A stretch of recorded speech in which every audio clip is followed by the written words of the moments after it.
welcome to Wisdom for Our Children. I'm with my friend Tyrone Baugh, author, the creator of this book, The Proper Way of Interacting with the Police. Um, Tyrone, I'm going to read the first part of this book. When you first told me about this book, I didn't know what to think. I wanted to read it, so I ordered it. And the first paragraph after your acknowledgments really caught me. You didn't make this book for one set of group of people. You really made it for everyone. And I think that your introduction paragraph really sets it off. So I'm going to read that. I'd like to get you to jump in and just tell me what brought around you creating this book and why it's so important to you. So the motivation to write this book came about from seeing so many Black, brown, Indigenous, and poor whites losing their lives at the hands of law enforcement. Absolutely. So, as I said there, Joe, thank you, first of all, for having me on, tonight. It really is a pleasure. And, for this camera, I've known you for forever. So, right. So we can have a little fun. Yes. All jokes aside, like you said, I've been working with young men and women for like 22 years now. And I also spent, a 5-year span working with the Ottawa Police and the city of Ottawa. The liaison between the police and the community, right? So I get to see, firsthand interaction with police and, so-called civilians, right? And I saw a way that how we can bridge the gap, for lack of a better word. So the motivation came from, just wanted to get us home alive, right?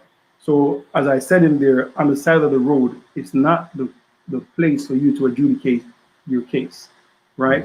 So I just wanted us to make it home safely, even if some of us may think, that make you a punk, but at least you're a live punk, right? Yeah. That's what and clearly gunshot don't discriminate, you know what I mean? So whether you're Black or Indigenous, or a white person, that if you're acting up, you clearly have to be careful when you're dealing with respect for the law.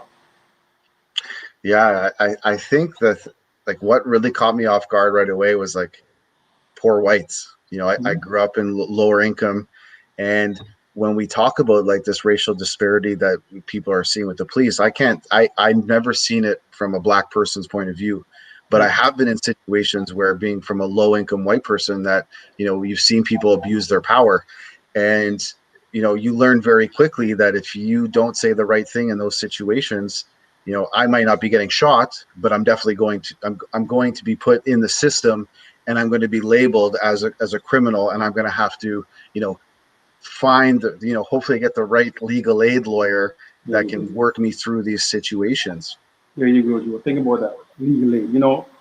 How often do you and I see somebody from Canada, somebody from the better part of our leagues, being harassed by the police, right? So it's always, I shouldn't say always, most times, it's us who are in that lower income area. We can't afford, let's be honest, we can't afford, these big lawyers to step in and speak on our behalf, right? So like you said, it's not just being pulled over, now you're in the system, which now hinders you from getting a proper job, right? Which now potentially hinder you from even getting into college, right, or university. So there's so much at play here by you just saying the wrong thing, because it's perception, right? So the police may perceive it as this or as that, by you saying it, right? Doesn't mean it's right, but that's the perception, right? Yeah. So do you have you faced situations like this that really made you I need to create something? I know 10 minutes ago we're chatting about you felt a calling, you feel compelled to do this, and that's kind of where your career shift took place. But did it happen to you, or were you used to seeing it happen to your people or people So both, right? When I was doing the study for the book, and I saw that an Indigenous person would be 10 times more likely to be shot by a white person, that stood out, that really caught me off guard. And a Black or a brown person, are 3.5 or 3.8 times more likely to be pulled over. Sooner or later, you're going to get pulled over, right? So I've never been arrested. I've never, gone to jail dealing with the police.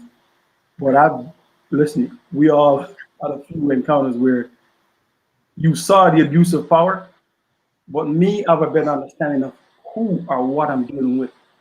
I never allowed it to get to that next stage, right? Hmm. But I've seen enough cases, whether it be family members or close friends, where the tone of what they said and just how they said it, and it shouldn't be that way. See, but we're not talking about the what ifs and it shouldn't and it couldn't. I'm dealing Yeah. with facts. I'm dealing with the everyday life, right? Hmm. So a couple of days ago, a young man stopped me and says, Brother Tyrone, this book here, why is it that we always got to capitulate to the police? I said, brother, you don't have to do that. The book never said it's the only way to interact with the police. Yeah. So you can find another way if you think it's going to work for you, right? You can do that, right? But I'm just want to get you home, like I said. But Joey, I've seen enough cases where you saying the wrong thing, and you wind up now in the system. Yeah. That's one of the biggest hindrances that people don't see. Like I've been arrested twice in my life, and like the second time was related to the first time because you have conditions not to hang out with these people, but in the reality is like you have 4 or 5 friends growing up and you live across the street, you're going to hang out with them. And then the reason why they arrested us the first time was like they said our horn didn't work, like, oh, like honk your horn, and then like I want to see if it's the same sound that I heard, and then it's not the same sound, or the horn didn't work, and like, oh, you don't have a horn, let us search your car. And like, you're a 16, 17-year-old kid, you don't know what's going on. They find stuff in there, and then it's a snowball effect. Absolutely. I want to so Tyrone and I really became close. Like our families grew up close to each other in the neighborhood. I know Tyrone's brothers pretty well. We became closer though when we took police foundations together. And I think that, even though I didn't move forward in the police force, I moved on to social services and working in group homes, and you took the kind of the same route going to CAS. I know the answer for myself, but like, what do you think taking police foundations did for you and your mentality around these topics? Well, growing up for those that don't know, I'm from Jamaica, right? So growing up in the Caribbean, I'm not, just in case you guys didn't know. oh man, right? I do like bag juice though. I clearly see that, right? So law enforcement encounter, police encounter for us was always a challenge, right? So coming into Canada, it's different because here we have rights and we have our way of practicing what we call as our rights, right? Yeah. So going to the police, taking police foundation, I wanted to be in the police force, right? That was the goal of taking that, right? To be an officer to represent my community, as well as possible. That I thought, right? So it really gave me an insight into what my day would be like, what my future would be like, and how it would affect. I have 5 siblings here, or 4 of them, including yourself, make 5. And if you know my brother, like you said, we're well known here in the city. Some for good, some for bad, right? So I think Mostly for dunking on people. that's it, right? So taking that program, Joey, really gave me an insight into is this something I can do for 30 years? Is this something I really can sit down and because the program that we had, we would bike all day from parks to parks. Every day, 2 uniform officers and 2 civilians. Every day, we just biking. I think it was 4 o'clock to like 2 a.m. in the morning. We just going back and forth. So I get to see the whole entire city, and I clearly saw this career. Is either I have an option. Do I take this and go further with it, or do I say, what? Let's try to help the brothers before they got into the system. Because what happened now is when you're a police officer, you can help them, but by the time they get to you, it's too late because they're already in the system. So Mm-hmm. I figure if I can, try to cut them off before they get into the system, and that's why I've chosen that other route. Comment from Ranty X. Thank you, brother Tyrone, for what you are doing to save lives. Um, You're welcome. yeah, I think there's so many good people that do things like this. that just go under the radar. And what you remind me of, Tyrone, is when I think back to my life, the oldest of four children, single mother of four, and my first sibling is 8 years apart, so there's a really big age gap there. But there are always these people that pop up in your lives that really help you get you through those times, and I've had a few people like that I'm extremely grateful for, that realize that, like, hey, you're not like some of your friends. You need to stay away from what you're doing and put you on the right path. And I think that, that's a great comment, because, you are doing, purposeful work, and you should be very proud of that. The one thing I love about Police Foundations is that, it really did teach me my rights. I know my rights now, and I think, like, in the world we're living in now, a lot of people talk about entitlement and all this stuff, and, the debate over vaccines and which one's right or wrong. And for me, like, forced vaccinations is just like, I don't understand why people are going that route or even talking about it. Not We're not on this body, not for us. But yeah, I think that, like, when you get educated in the way the system works and you understand it, you understand that there's bad and good people on both sides of the law. There's drug addicts who are poor, and there's drug addicts who are doctors and lawyers, and I think that you really have to, like, start to dig deeper when you're having these conversations and learning. What would be, like, your biggest hope for this book? Well, Joe, if most people would say if we can save one life, that's great, but that's just too cliche. That's not my thing.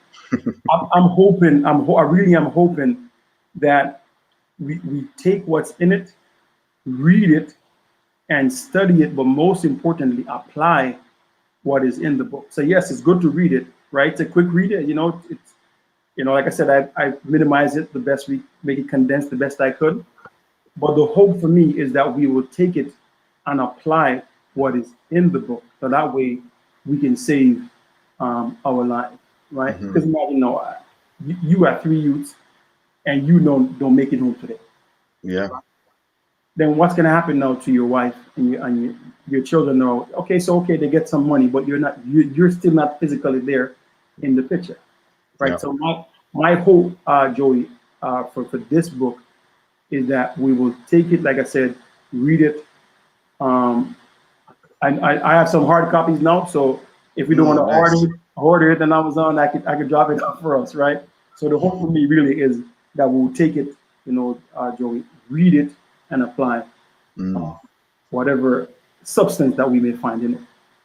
Yeah, I find, like, it's more relevant throughout COVID now than it would have been a year and a half ago. Exactly. And not even related to, like, race or discrimination, but to, like, the challenges that, like, you have a police officer coming to your house because you have too many people in because you're breaking COVID restrictions.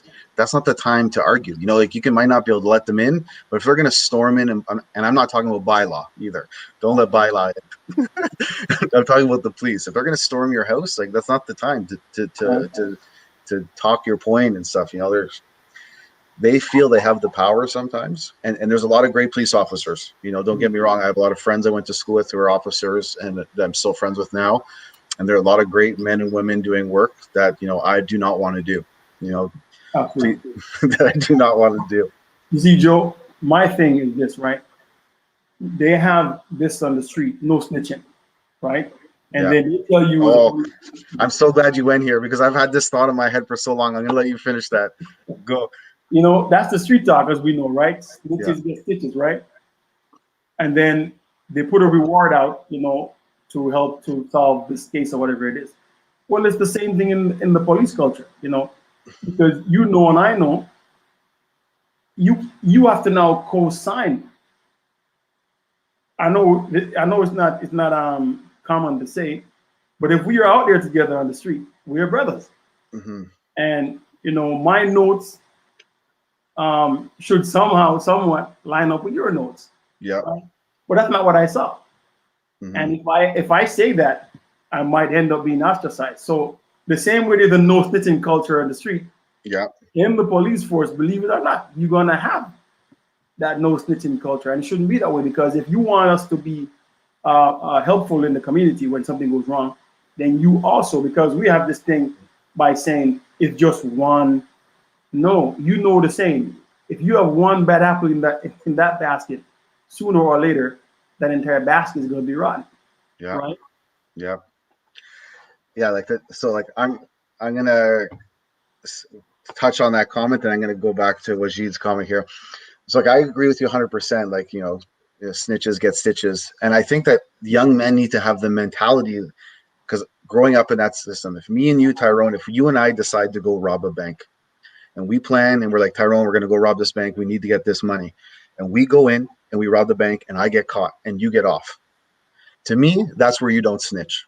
We made a plan to go in together, right? We made a plan. It didn't work out. I got caught. I got to eat it. That's it. Now, the difference is if we go in there to rob and you start shooting and kill 10 people, Who didn't agree that's not with the it? plan that you and I went in with. I do not deserve to go to jail for you for 10 years for that. That, like, to me, that I don't agree with that. That's the difference that people need to see. Like, your life is more important than going down. But if you're part of that problem when you go in, you got to eat it. Right. So Wajid has asked, would you mind to expand a little bit on what you have in mind when you ask in the book, can we reform the system? I would like to see the system changed. Great question. Thank you for that. It is. Well, if you also notice, that was a question there in that part of the book, right? And I said I wanted you to answer that question, right? If you remember correctly, for that person that asked the question. But my personal opinion, you can't reform the system because what? How long have we been trying to reform the system? So I said, Joey, in there, you can't keep saying get rid of the cobweb. But what about the spider? Mm. The spider is just going to move from this room and go put up another web. Yes. And this is what's happening. Because what happened now is the judge, the coroner, right, and the DA, right? This is what you see now. So you and I can't perform an autopsy. So we don't know where so-and-so gets shot. Most of us grew up in the poor community don't have the money, right, to get a coroner to do a second or autopsy to see what happened if I got shot in the front or in the back, right? So we have to go by what they say, the city say, right? To say, okay, Tyrone was shot 4 times in the back. We don't know that, right? Or in the front. Found out I got shot in the back 6 times, right? So I was running away. And we see numerous cases like that. So they keep saying, we need proper training. We need no. There are no consequences, Joey, or minimum, very minimal consequences for. Remember now, if you're a barber, you're oops, I can grow it back. You know what I'm saying? You say oops, oh, I can grow it back. When you're Okay. a police officer, Yeah. you can't afford an oops. Your oops means I might be crippled or I'm dead. Yeah. You know what I mean? So you can't afford an oops, or as we say back home, if me did know. You can't afford that. Yeah. Right? No, you can't afford that. So no. So where do you think what can we do to fix it, or how do we go about fixing it? Well, here's the thing. You see, Joey, when a police officer can kill your daughter or your son and go home and eat a burger and nothing is done about it, that's a problem. And us as men, we have to see it like that. There's a time for everything, as the scriptures say. There's a time for everything. There's a time to live, but there's a time to die. See, if the police officer, male or female, take in consideration that if I shoot this child who is not a threat to me, right, who's not in the wrong, I may perceive that as a threat. But if I shoot this child, Joe is gonna kill me. Yeah, me, my grandma, my dog, even the tree that grows in my yard, he's gonna burn it down. Guess what happened? They will start thinking differently. But because there are no consequences for their action, they just shoot you down, shoot me down, and go home. And we have a little court case, and they end up found justifiable homicide. That's the term, justifiable homicide. Justifiable homicide. No matter how you may feel appeased. Oh yes, somebody got indicted. That don't mean they're gonna go to jail. They're Hmm. just appeasing the masses. So we see on numerous occasions. So until I know people might think it's radical. No, no, it's not radical. If they continue to do this to people without no consequences. I heard a brother mention, you have to take, a hit on their pension, which I agree with that as well. Absolutely, because they keep doing that, and what are the consequences? Nothing, I right? never So heard of that. they, us as people, because remember now, Joey, who paid these people? We do. You are paying them. You're state sponsor of your own death. I want you to think how that sounds. Hmm. You are literally paying every day from your paycheck, right? For what we think is protection, right? But Yeah. then you end up dying at the hand of law enforcement.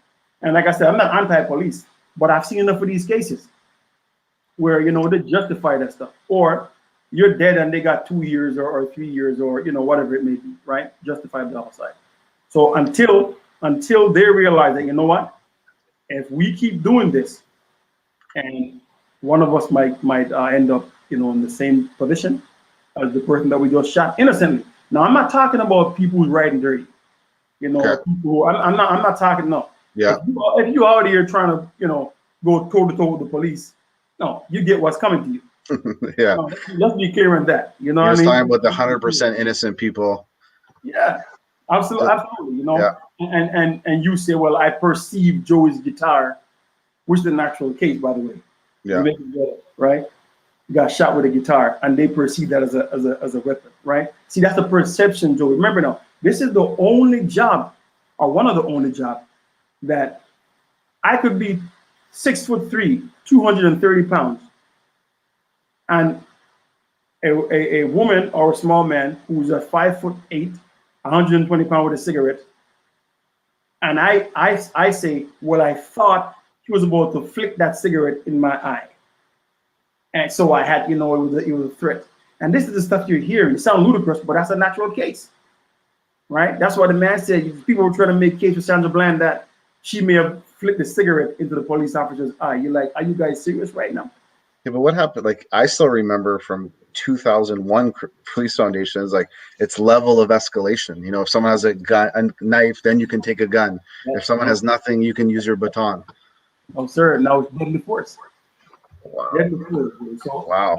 until they suffer some form of lose. Yeah, if you tell me I shoot somebody in the leg and they're crippled now, and I'm going to lose my mortgage payment, I'm going to have to think, because how am I going to pay my mortgage now? How's my family going to eat?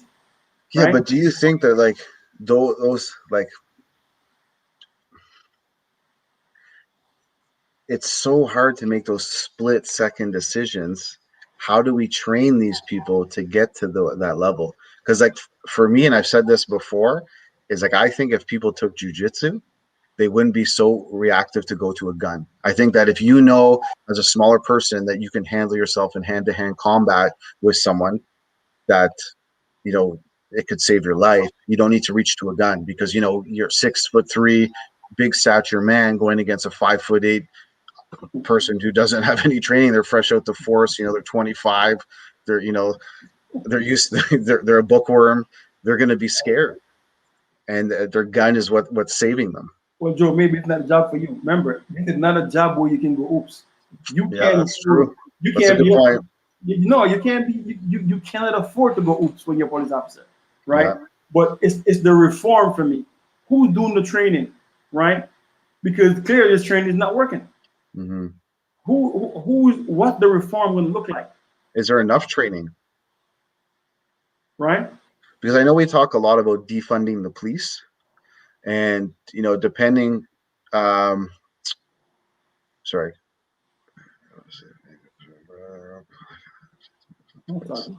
Yeah, we'll go back to that.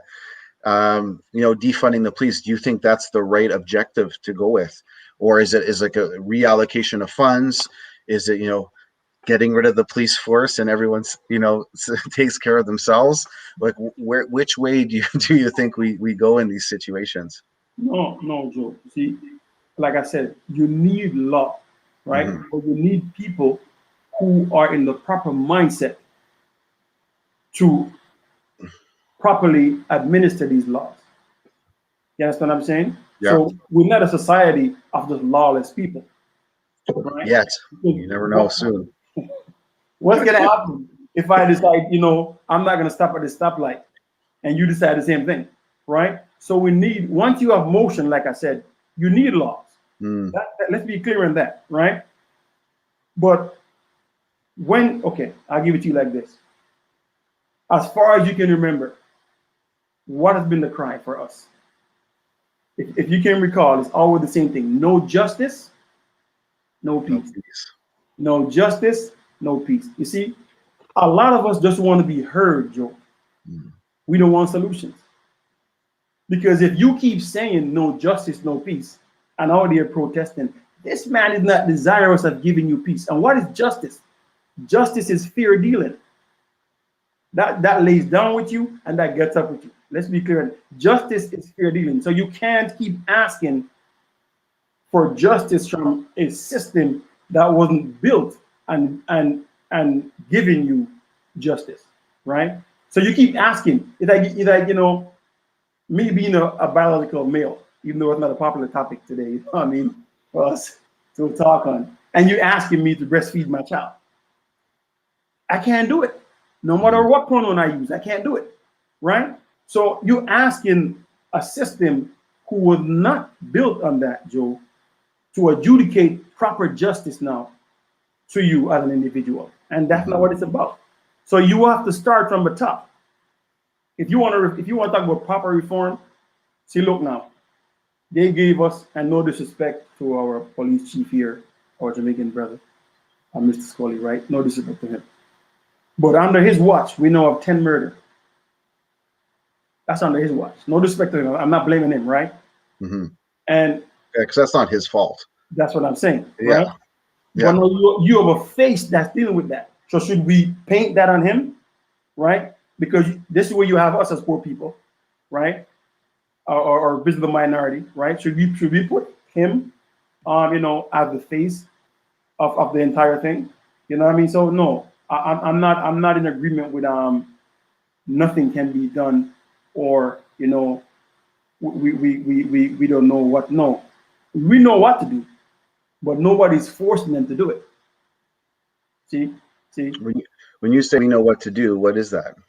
Yeah, that's what I'm saying. If you keep doing this to myself, Okay. see, let me be clear. I will not go to jail for stealing. No, that's if I didn't do it before, it's not gonna happen. But you play with my family, we got a problem. Mm-hmm. And until us as men stand up like that, okay, officer, what did my son do? See, we need to know that he's 16. What did he do? See, the officer is gonna continue, Joey, to do what they want, when they want, how they want, until there's resistance. And you're seeing it now. I'm sorry to tell you, you're seeing it now. But like I said, we keep saying that we want change. Now, we haven't had enough yet. Yeah, you know how I know? Nothing drastic, nothing radical has happened. We just keep out here, Black Lives Matter. I'm going to challenge you a bit here. Go ahead. Because you brought up a very good point. So, the whole book, and I'm going to touch on Wajid's point here. He says, I gather the objective here is not to fight the system, but I disagree with that. The objective is, and from the book, is to not fight the system when you're being pulled over. Don't fight that cop here. Fight the system once you leave it. So my question to you is, you're saying until we stand up, we fight the power, basically. In the book, you're saying it's not the time, but you just said, the only time that's going to happen is if it's your 16-year-old son. And you're like, what did my son do? So I think right there, like the way you answered the question is, if you got pulled over and they wanted to arrest your son, your mindset changes in that situation. Oh, absolutely. Remember, okay, let me make it clear. There's a time for everything, Joe. Mm-hmm. So if you think we're gonna die today, I'm gonna die today, but I'm taking somebody with me. So, oh no. If you meet somebody in law enforcement or whomever, doesn't matter. There is one law in nature that you can't avoid, and this is it. Anything that's in existence wants to live. Have you ever take a walk, let's say, and you're walking on the street and on the pavement, you see like some grass coming out the pavement, Yeah. out the concrete? Yeah, because it's in the good Lord gave that there's life in that. He wants to live. Hmm. So you must protect your life at all costs. You're not going to be talking about the man shoot you 2 times already, and you're gonna be like, no, officer, no. If I'm gonna die today, I'm hoping to take somebody with me, Mm. right? I just don't want it to get to that. But if he decides today is gonna kill Tyrone, I see. Okay. I'm just praying that I get my hands around those neck, Yeah. that neck of his before I'm dead. Yeah. Okay. That really clears it up for me because I was going a different way in that. But I guess what you're saying, right? There comes a point where you have to stand your ground and defend yourself. Yes, if you're gonna die Yeah. today, you can't be like Roberta Tyrone said. You know what? I'll see you in court, sir. Right? So when you're dead, no joke. Yes. Elaine Grant says, "Thank you, Brother Tyrone. This conversation is very much needed to be on a wider scale, involving, especially with our youth." That's a great point, and I think that actually let's dive into that now. Let's talk about your transition from the CAS you're a social worker there. Is that correct? Youth worker. Youth worker there, and you created basically a PowerPoint slide presentation, which turned into this book. Is that correct? That is correct.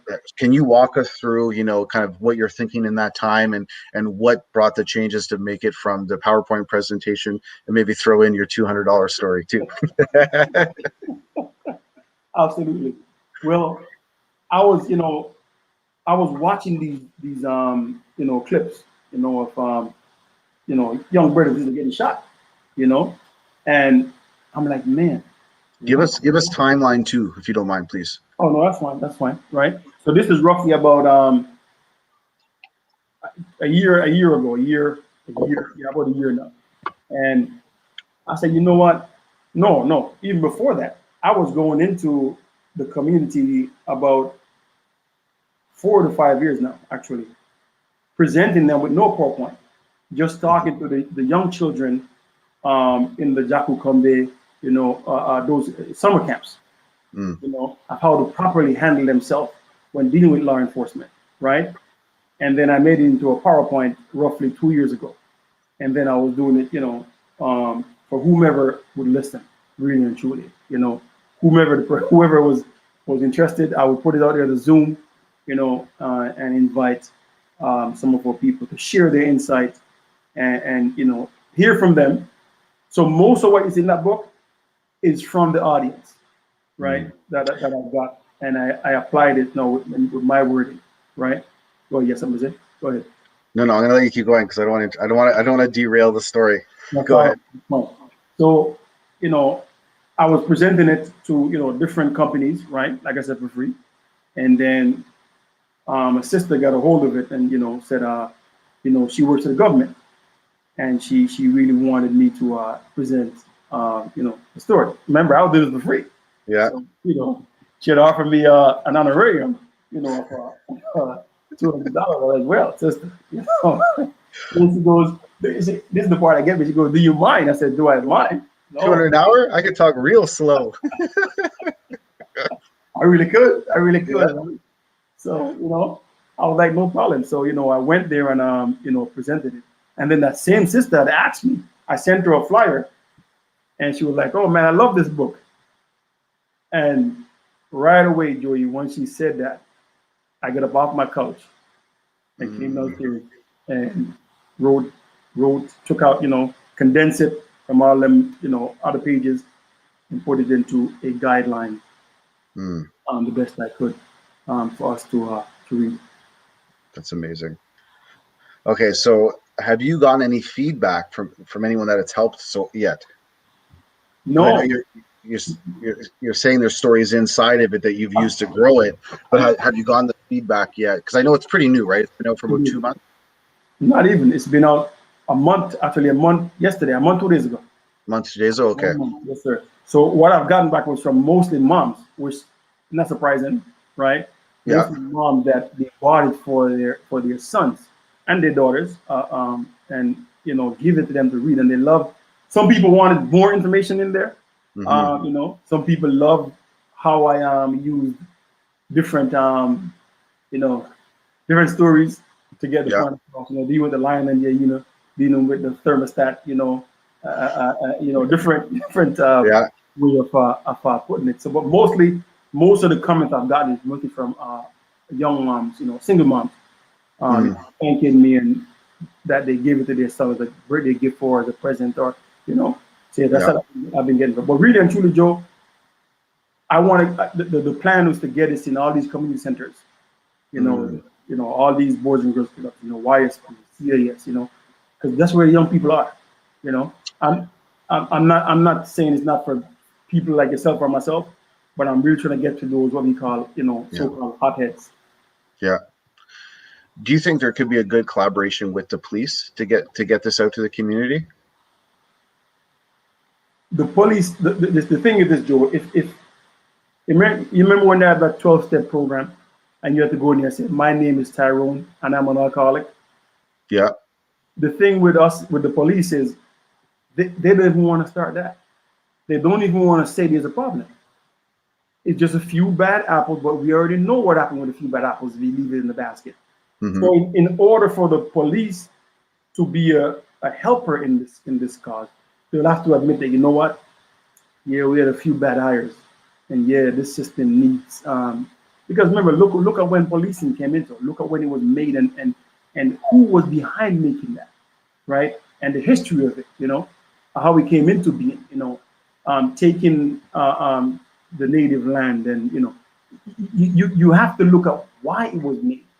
And like Hmm. I said, there, okay, those people may have died physically, right? But I don't mean we don't teach about them, and how they created the system. You know what I'm saying? Yeah. So yeah, so police, they can be a helper if they choose to be in that regard. But you have to admit, listen, my name is Tyrone and I'm an alcoholic.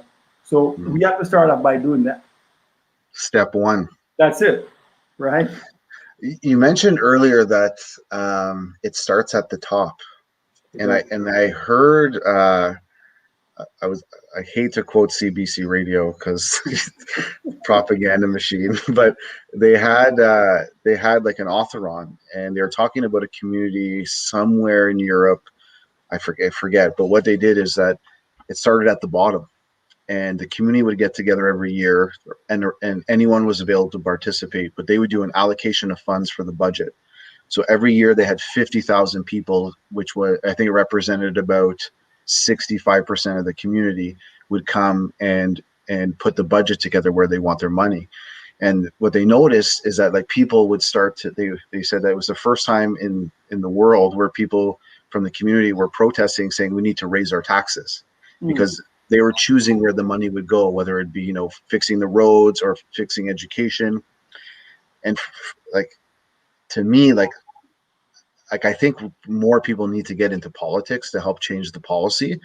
But realistically, the average person, if you and I vote, we're voting, conservative or liberal, and you get one vote every 4 or 5 years. And if I vote liberal, I'm voting for everything they have in their package. And I might, I think of like the last election where everyone was voting liberal because they were wanted to bring in marijuana. It's like, oh, fine, like we're not going to send people to jail for marijuana, but then you bring in all the other stuff that goes with it, and then you go conservative and you're voting for climate change, but then you're bringing all the other stuff in. So there's too much, like there's no center. It's too far off each side. So what are your thoughts on that?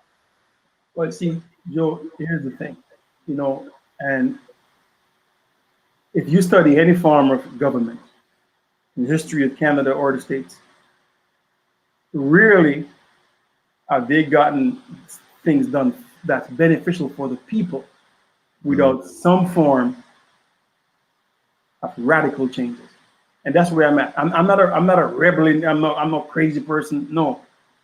When Canada wanted freedom, they didn't go, what do we want? Justice. And when we want it now. No. They realized that we were under oppression and we needed to be free. Right? So they put in place things that's gonna come back. What's hindering them? Same thing with the US. You understand what I'm saying? So you can't ask a system to give you, like I said, justice or freedom. That's not desirous of giving. It's always about pacification. Look, we just, well, most of us, even if we grew up in the hood, we know about what was happening with the native and these graves, right? And it's coming out now. So what did Trudeau decide to do? Pacify us, give us, a native lady to represent the queen, the monarch. Can you imagine that? What am I saying? What am I saying here? Voting is a form of pacification because why? Who's going to be making the decisions? 4 years? Do you know what can happen to us in 4 years? A How pandemic. many of us? Right? Literally. But how many of us can be shot or be killed or whatever it is, right? And look, for a bigger picture now. I said today I was a little, my spirit was just not good today. I was mad about the brother being shot and so many deaths. And this is the capital city of Canada. If I notice that, they're noticing that too, people in higher ups. And that's not gonna keep going, right? So if you think policing is bad now, all of these people that's out here shooting and killing, because now we have guns now, Joe, in the city. There's guns here now, clearly, right? So what do you think is gonna happen now? The police is not gonna sit by and let us, run havoc in the community. So I'm saying there's a bigger picture here at play, right? So you and I, yes, who are at the bottom, right? We have a role to play, absolutely. But the people who are at the top who are elected to represent us, they're not doing that. They're not How do doing we change? How do we change that, Tyrone? What do we do? You want me to go back to what I just said? No, no, I'm serious, man. Honestly, there are no consequences, right? You are a father. At some point, you have to set what consequences for your children. And no, I'm not talking about beating them down. No, I'm not saying Yeah. that. But they have to know there's consequences for our behavior, right? So there's no consequences whether it be in government or whether it be in policing. You have all these unions. So Joey did something wrong, Carol did something wrong. We get a slap on the wrist because what? We're unionized, right? So there's something here, Joe, that we're not seeing, or we're seeing but we don't want to say. And Yes. I've never been that person. I can't help myself. So you have to bear with me. I can't help myself. I've never been that person. Yeah. It's tough. Would you run for politics? Would you get into politics? And no, sir. No. Why? No, I wouldn't do that because I can't capitulate to the yes ma'am, no ma'am crowd. That's I why we did, need you. That's I why we did, need you. I did it for 12 years over at CAS, Joe. I can't do it no more. I have to be myself. And it's a burden that you carry. You know that if you have to pretend every time to be somebody else, I couldn't do it. I'm getting into politics. I'd say about 5 to 10 years. All right. Yeah. Yeah. I think you'll be fine though. I really think. You and I are going to tour your book. To be my campaign manager. Oh man. Gee, this is a good question. I see the importance of respect for authority if we do not want to get killed with no reason. Please give some examples on how we can receive respect in return. Do you want me to take this or do you want to? Oh, it's up to you. I'm good. I have something bad, but go ahead. I think it's your book. I think he probably wants to hear you speak. So I'll let you speak on it. Absolutely. So you want respect in return, right? How we can get respect in return. See, here's the thing when it comes to respect to me. We were taught to respect our elders, right? And nobody ever challenged that. How can you respect somebody who ain't got no sense because they're older than you? That don't make no sense, Joey. This man is over here. He's 5 years my senior, but he's talking foolishness. I should respect that because you're older than me. No, that don't make no sense, right? So respect for authority, you have to respect it. Why? Because I said they have the upper hand. They have the upper hand, and that's what it is. Remember now, they didn't just wake up today and become a police officer, right? Even though it's 6 months up there, as we know, right? It's still 6 months out of their life that they went to train for. So you have to respect that. Can you imagine now? You're a licensed mechanic, and somebody come out totally disrespecting your garage. You know nothing about the garage. No, that's how you have to see it. So the police is saying, hold on a second. You see these stripes right here on my shoulder? You think I just paste them on here? No, sir. Respect these. And remember too, Joe, a lot of us grew up without no respect whatsoever. We didn't get no respect. Nobody respected us. So this uniform that I have on now, oh man, I'm wearing it with pride and dignity, right? So yes, I need to flaunt now, my authority, right? So I don't see the need where, you're. Let me say it like this. Don't give him or her no reason, Ranty, to usurp his or her authority. Don't give no reason to disrespect then you in that sense. For you to feel disrespect, right? Oh yes, be accommodating. My license, yes sir, no problem. Here you go. Why? If you know you pay for your license up to date, I never understood that. Let me just crack the window. I don't understand. What are you thinking? I don't understand that. What are you hoping to get out of that? You know what I mean? I get some people that do that. It's like, yo, why are you pulling me over? Like, mind your business. I should not be here on a traffic stop on this ride program that's illegal. This ride program is illegal. You can't pull me over. I'm going home. I don't know if you've ever. I want to finish up on this point. So please give some examples on how we can receive respect in return. I think exactly what Tyrone's saying is like just do what they're asking right away and move on from the situation.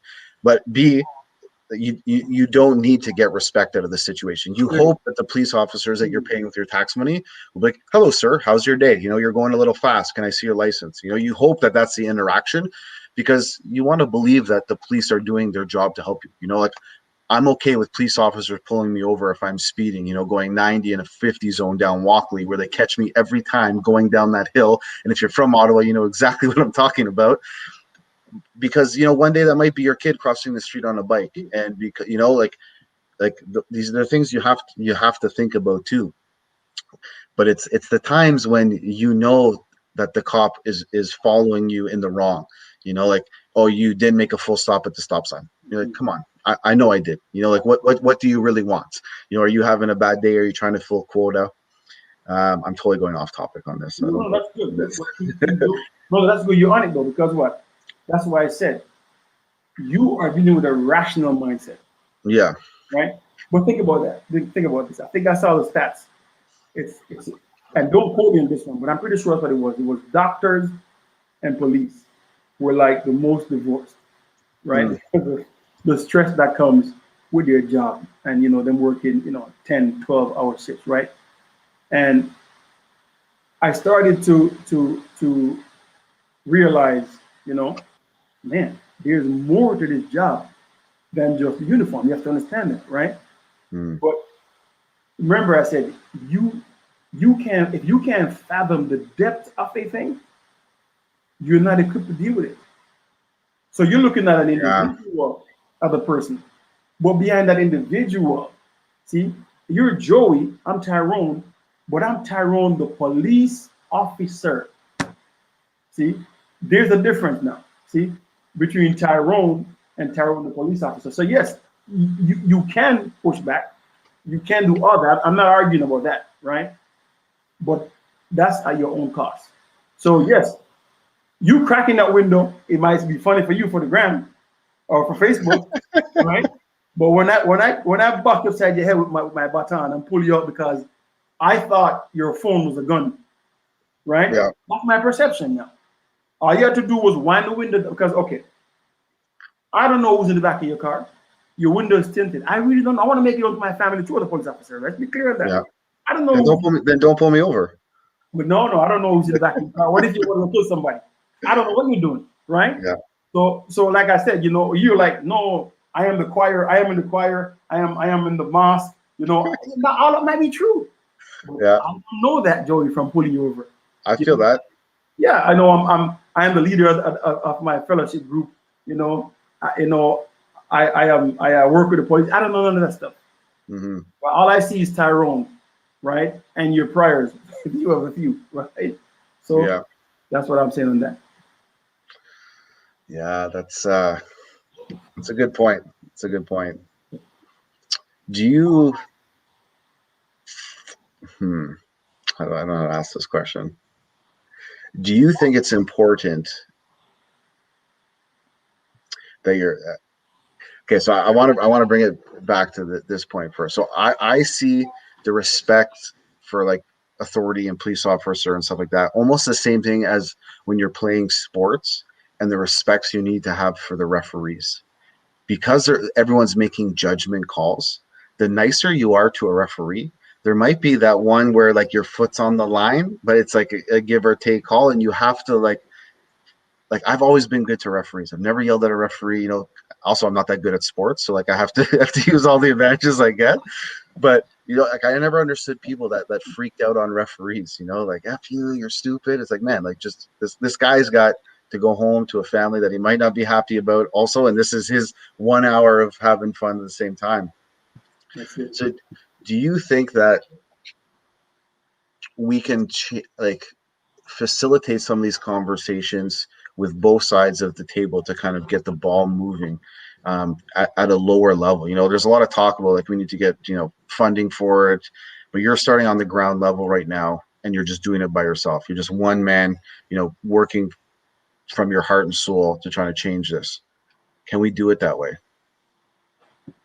Once again, Joe, the police have to, because the citizen right now is feeling pressured, right? Right now, the citizens and most of us, until it hits home, we're like, oh, it's not that bad, right? But then when we Mm, start to read, start to study, and I attended the rally that they had downtown there for the Black and Indigenous youth who were being shot by the police, for the family 2 weeks ago, and just to hear the mothers cry, man, mm, it really is, Joe. There's nothing like that. To hear them cry out about their sons that were shot really, hit home for me, because it's one thing to see, but to actually sit there and listen to them, and I've done it several times, for the families to sit there and have a conversation with them and talk with them and go back and forth, right? But the police was also there, and they still refuse to take any form of responsibility. What did they say? SIU come in, investigate, and they found what was justifiable homicide. So what am I saying to your question? The only way for us to start there, we have to acknowledge, you know what? Yeah, we need to have a better relationship, because oh, you're not in your uniform 24/7. mm-hmm. You also play football with us. You play basketball with us. You play cricket with us. So hold on a second. How is it you're like this when you're in uniform, but when I see you there, Joey, we can laugh it up. Mm, You're a normal person, right? So what is it about this uniform that make you think now you're Clark Kent? You can get, you know yeah. what I mean? So we have to come to that agreement that okay, we have to work together now and see, okay, you know what, this definitely ain't working, right? But you have one of us who's over here crying, no justice, no peace, right? And the other one is saying, well, just capitulate, just continue to do what we do, right? So that's where we are right now. And we Mm, have to, it's not going to work, because at some point, Joey, I promise you this, at some point, somebody's going to have to give. yeah. And for the police, remember now, Canada, what, 36 million people, Yeah. right? At the end of the day, the people outnumber the police by millions. So if you have people who are fed up, not people who just want, to be seen, right, and don't want solution, Yeah. it's going to be a problem for law enforcement. It really will. Do you think there's a lot of people who are just social justice warriors right now because it's the cool thing to do?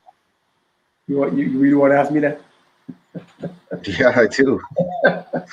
Joe? I was out there today before I came in, and normally I don't make videos. I'm always in the trenches. That's where I'm at. I'm in Richie. I'm in Penny. I'm in Ramsey. Joe, I spent 5 years in the Boys and Girls Club in Richie. I spent 5 years at the Boys and Girls Club at MacArthur. 3 years at the drop-in center in Herringate, and 12 years altogether at CAS. Couple years in the group homes, So I've been around, man. I'm in Richie, I'm in Herringate, I'm in Ramsey, I'm in Penny, I'm over in Vanier. I'm in my suit, or I'm out there like this. You know what I mean? So yes, you need a few people on the computer, but you have to be available for the people to see you, brethren. Where you at? You just be on the computer typing a few, no justice, no peace. The best ability, Joe, is availability. Mm. So you have to be present. You even know, I'm with you, Joe. My heart is with you. No, your heart is where your body is. Let's be clear on that. That's where your heart is. Joe, I'm with you in my spirit. No, sir. Your heart is so let me see you at these town halls. Let me see you at these visuals. Let me see you, out here offering solution to the young brothers and sisters. So yes, a lot of us, opportunistic, it goes, right? On here, no justice, no peace, but we never see you out here offering any. I'm not knocking nobody, don't get me wrong. You need, other people in the computer as well, right? Some of us are foot soldiers, right? You grew up in the hood of what they call the hood. So you know what it's like. Mm-hmm. Nobody have to question, where your heart lies. You know what I mean? Yeah. So, not go to those saying. Some of us are just like that, right?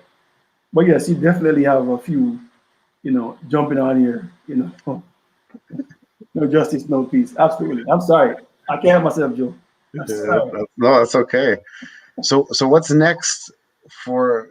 Where are we taking this book? What's next? Where do we go next with this? Because sorry to cut you off. I think right now you've printed your books. You're trying to get the word out, get it in as many hands as possible. Are you close to selling out? There's no sell out. We just selling until whoever sell more, right? You get a book, and you get a book, and you get a book. Right? Oprah. I gave us some today for free, so I'm not, those you have to buy. No, we want to save, some of these brothers. So like I said, right now, I'm dealing locally, but I'm also, selling it all over the world.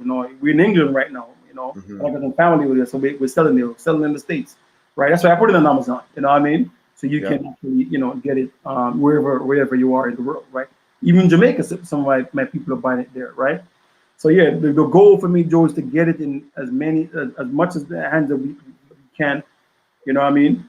But mainly Boys and Girls Club in Toronto, Boys and Girls Club in New York, YSB, all of these, non-profits and all of these, communities now, because the new thing now, Black Lives Matter, everybody's now, Black Lives Matter, right? So, but like I said, not as us that's getting shot. Let's be clear on that, right?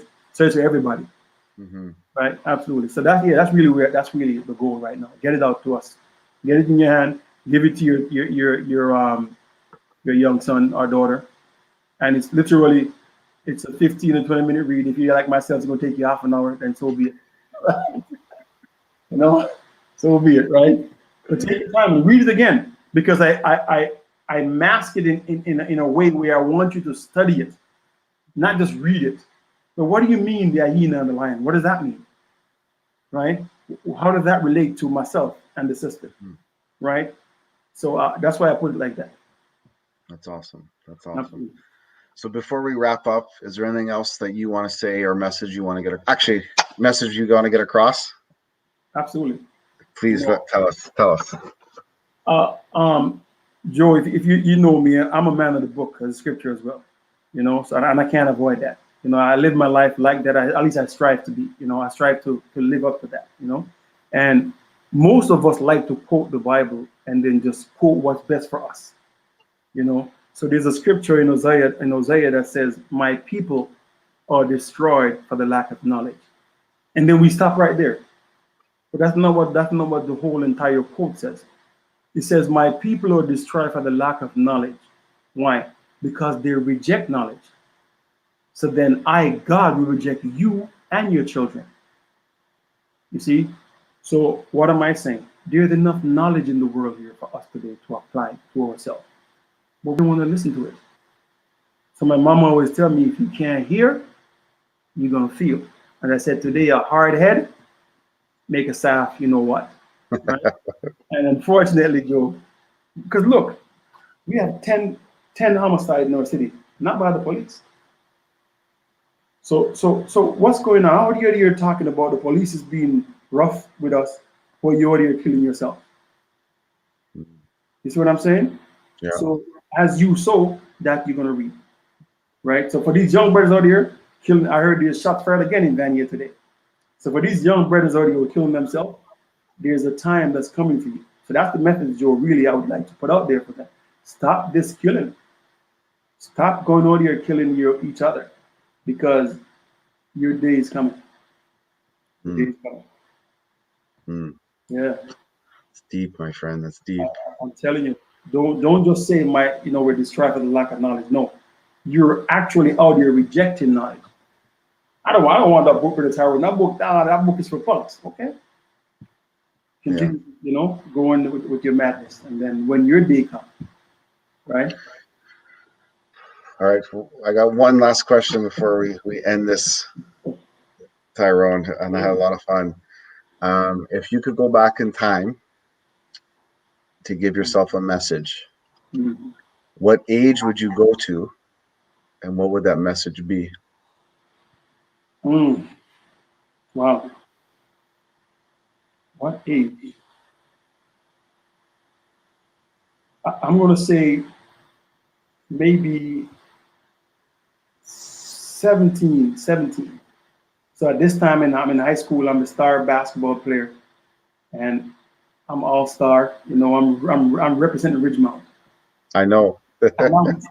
I would look in the stand, and I didn't see my mother, and that really rubbed me the wrong way. It really did.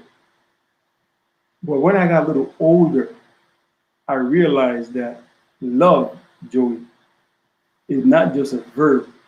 Sorry, it's not just a noun. Love is a verb form. Because my mom would work 8 hours a day, 5 of us here, as you know, leave the hotel, and then go spend 4 to 6 hours at the plant. So at what point did she have to come to my game? See? So I'm looking at love in a noun form in that sense, right?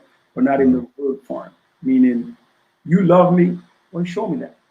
And that's what she was doing. So the message I would have given myself at that time, because it really bothered me, like I said. You look and understand everybody up there, everybody's mom and their father, but I'm the number one player of the team.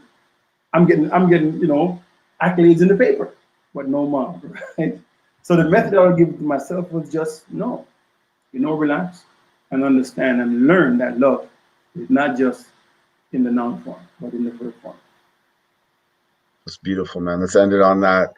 Brother Tyrone, thank you so much for your time tonight. I appreciate it. Like, share, follow us. I got 2 books here. I'm going to send one out to one lucky listener today. So I'm just going to pick someone at random, and I'll reach out to you and send it out to you guys. Tyrone, The Proper Way of Interacting with the Police, available on Amazon right now. Tyrone, how can people find you or what you're doing right now? Well, like I said, I'm here, but you can find me on Instagram under Tyrone Baugh, and also on Facebook, Tyrone Baugh, Baugh. Email Tyrone_Baugh, Baugh at yahoo.ca. Awesome. I'll hire this man. Let's get these books sold and get them into the hands of our youth.